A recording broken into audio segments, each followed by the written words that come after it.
Въпросът тук не е в традиционните разбирания или в правата на LGBT общността. Говорим за свободата и за правото на свободен израз, което демокрацията ни гарантира. В нашето училище Петър винаги ще се чувства свободен да направи какъвто избор пожелае. Това е всичко, което бих могла да ви кажа. Не разбрах, министърът ще подаде ли оставка? Какво ще гарантира училището? Вярно ли е, че сте спонсорирани от Сорос? Смятате ли да махнете "Аз съм българче" от учебната? Ще въведете ли училищни униформи? Каква е целта на този скандал? Ще има ли предсрочни избори? Ще да кажа колко Ни плаща гей мафията. Да, господин регионален инспектор. Радвам се, че ви е харесал. Аз да поема поста на постоянен директор? Разбира се, за мен ще бъде чест. О, вече, че имате позиция. Да, слушам. Първото LGBT училище в региона.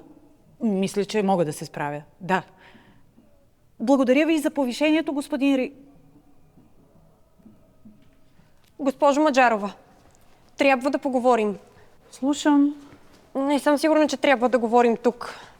Казвай каквото имаш да казваш. Аз нямам какво да крия. Добре, обаче Говори, момиче, нямам цял ден. той е преписал. Кой е преписал? Петър, От кого е преписал? от Мария.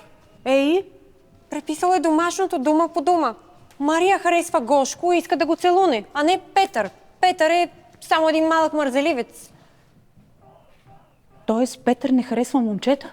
Станало едно голямо недоразумение. Ти каза ли на някого за това? Дойдох направо при вас. Добре. Това е добре. Не трябва ли да кажем? Не. Тоест, искам да кажа, ние ще кажем, само че не точно сега. Госпожо Маджарова, мисля, че... Госпожо директор. Да, госпожо директор Маджарова, мисля, че хората имат право да знаят. Естествено, че имат право да знаят. Спокойно. Аз ще се погрижа за това. Добре. От теб искам да не влизаш в социалните мрежи. Аз не влизам много в социалните. Не прави нищо до утре. Да, госпожо директор. Хайде.